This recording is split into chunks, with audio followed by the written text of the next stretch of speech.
Hi everybody, welcome back to the Dahlia Society. Today I'm going to be drawing the winner of the free Fibre Mood pattern from the issue 10. The winner will get to choose any pattern they wish from the issue 10 of the magazine and they'll be sent a free PDF pattern.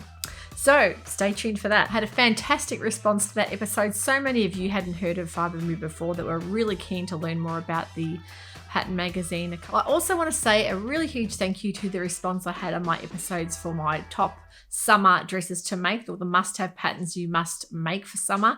And I had a knit episode and a woven episode, and that was really well received by everybody. A lot of people loved to see the dresses on the body, how they looked and how they moved on the body, which normally I might put a photo or video. Sometimes it's great to see them just in real life, just moving around, normally how they look.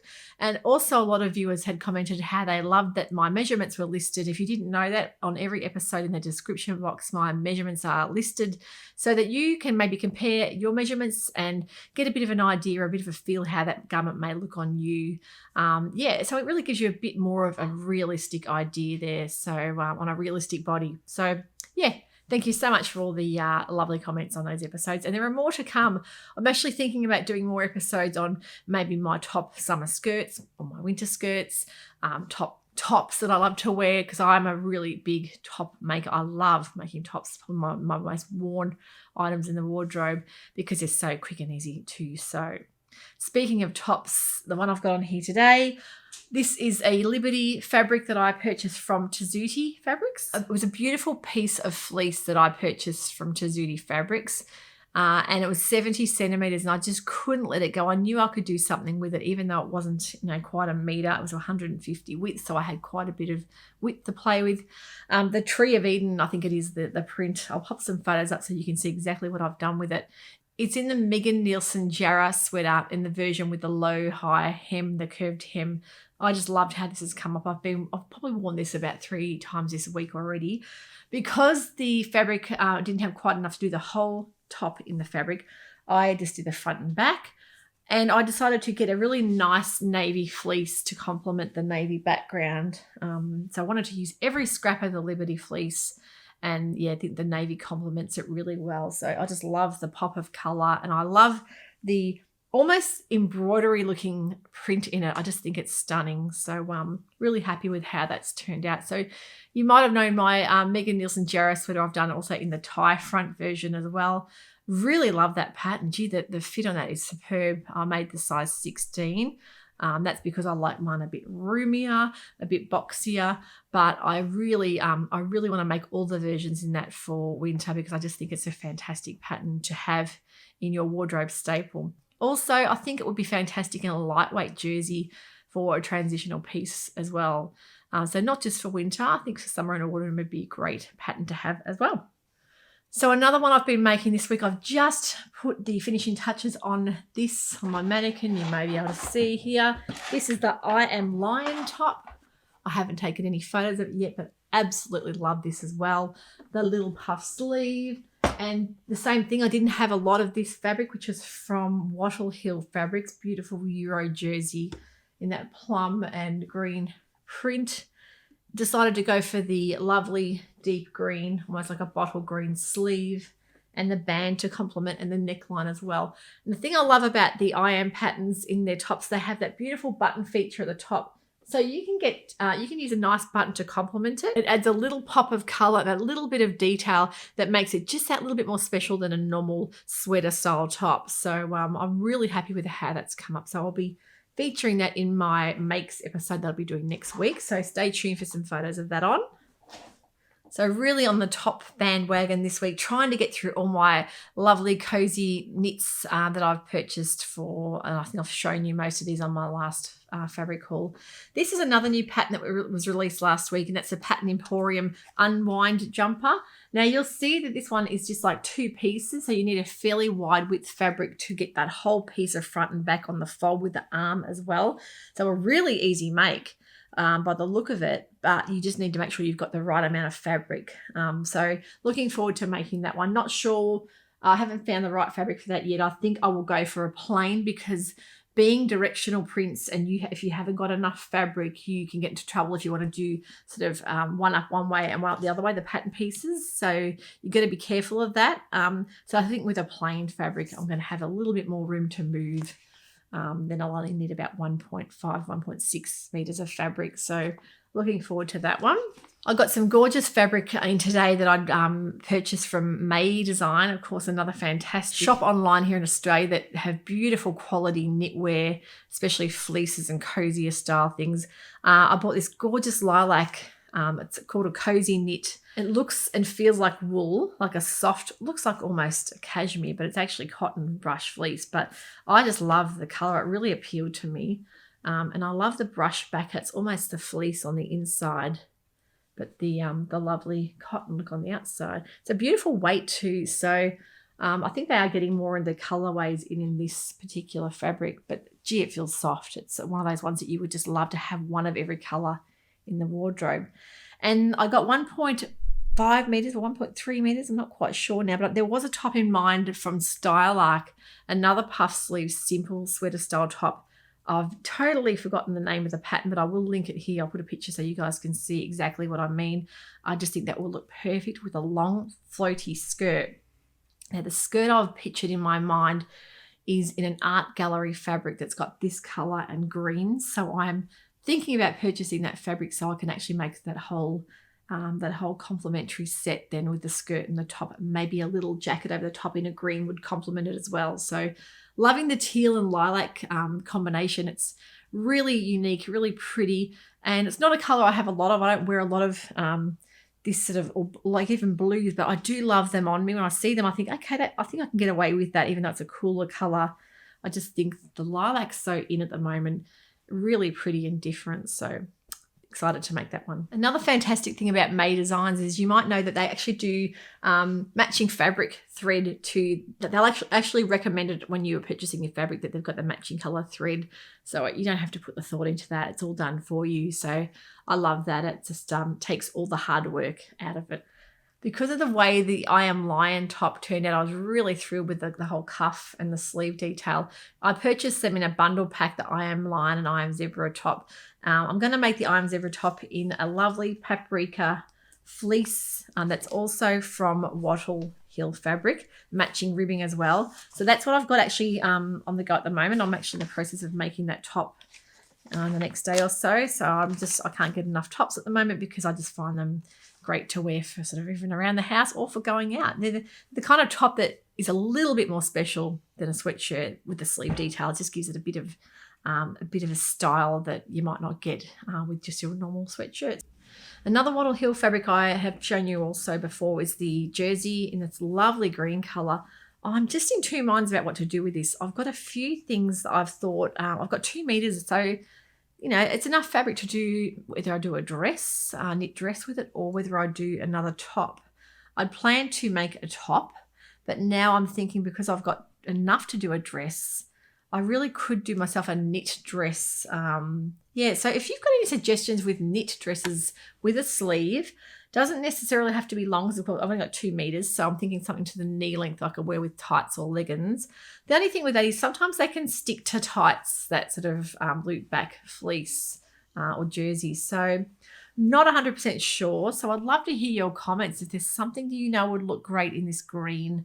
It's not a thick weight. It's more of a medium weight jersey. Quite a bit of structure, fair bit of stretch.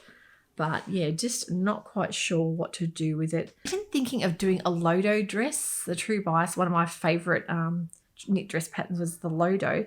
And then I could maybe layer it for winter with like a black long sleeve top and black tights. So yeah, just an interesting thought. But yeah, let me know if there's something would work really well for that.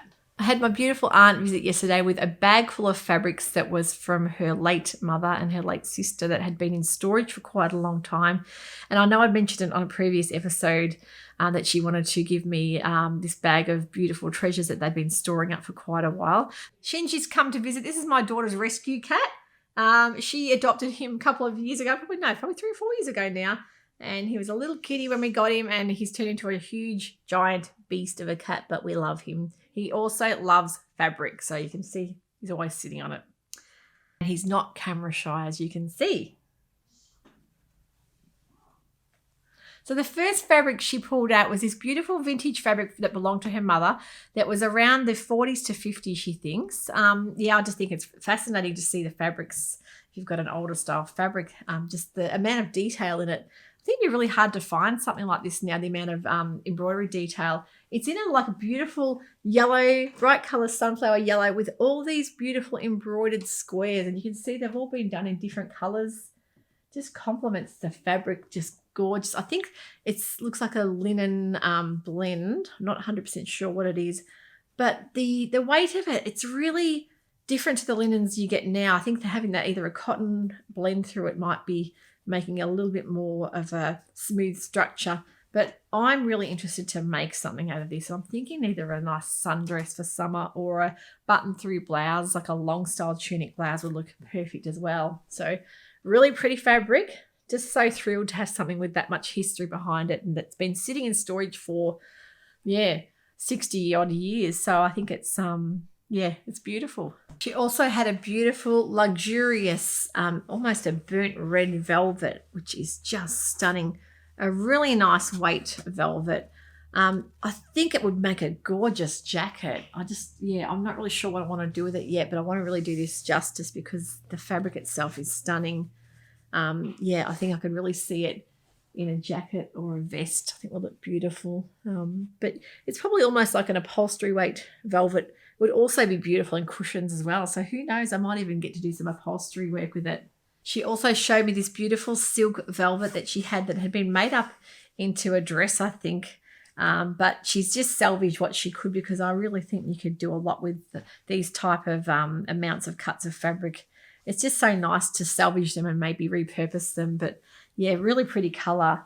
It's like a fuchsia, but almost more like a red fuchsia. So it just feels amazing. It's so luxurious, the weight and the feel of that velvet. There's some beautiful vintage florals here as well. I could really see a summer sundress in that one. That's got a gorgeous vintage floral with the mint greens and the pinks there. Just very, very pretty. And some gorgeous tablecloths, which I know a lot of people repurpose these bark cloth tablecloths into clothing.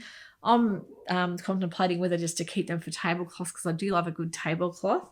This is a bark cloth print as well in a tablecloth. It's just stunning. You can really do a lot with that.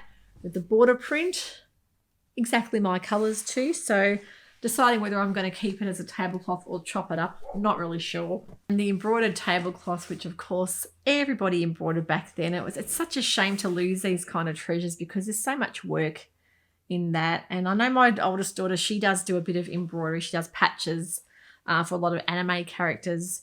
And you see the amount of work that goes into the embroidery and you just think, wow, I think you can really learn to appreciate that the older you get. And you think all these gorgeous tablecloth people would make, and they would just sit in a linen press sometimes for years not being used, maybe being kept for good.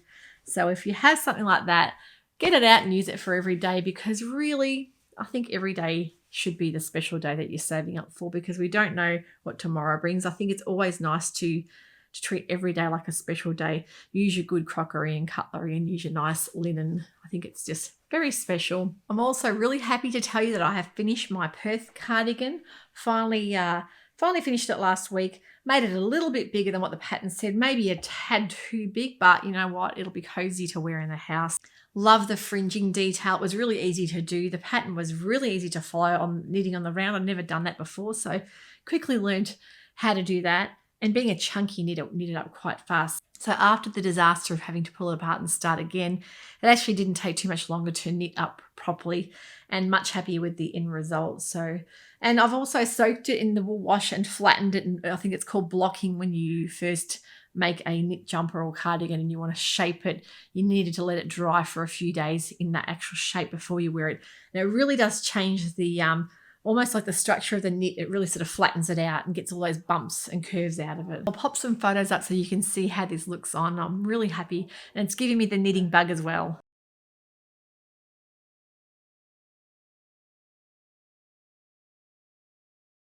Winner of the pattern, free PDF pattern from the Fibre Mood issue 10 magazine. You'll get to pick one of the patterns that are in there. So here we go, ready to start? Got my YouTube link in there for the episode, and it's someone that's commented and subscribed to my channel. So here we go.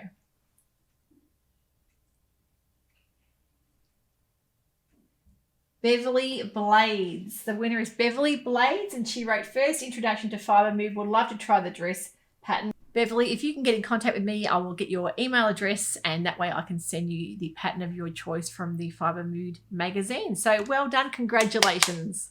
If you haven't already done so, don't forget to click and subscribe to my channel and hit that notification bell to be alerted to any new episodes coming out. So I'm going to leave you with a little bit of footage of my garden in wintertime. Hope you enjoy that, and we'll see you next time. Take care. Bye for now. I want to show you some of my beautiful camellias that are just starting to bloom at the moment, so take a quick look. Well, the dahlias have finished. We're right in the middle of winter now, so we've had a pretty good run, but the camellias are all starting to bud. A couple of them have already opened up, and they are huge. Beautiful, big, they're all white. So you can see how many buds we've got happening here. Should slowly become a mass of white flowers. That one's ready to come out very shortly. So really excited about that. All the trees starting to lose all their leaves. The colours disappearing, but it's also quite pretty this time of year. I just find when you can see the trunks, they're just gorgeous, even without the leaves. You may remember me sitting under this tree in the middle of summer when it was a mass of greenery. It's gone right back down to the branches now, but look at that, like a beautiful web of branches. I just think they're fascinating to look at without the leaves on them. And that will probably come back by about November. We'll have mulberries covering that again, but it's sad, but it's also nice because it's regenerating. That's where I normally sit. And the gorgeous grapevines, which are back down to branches again. There goes Meg. That is just a canopy of leaves in the summertime, but it's also quite pretty in winter as well.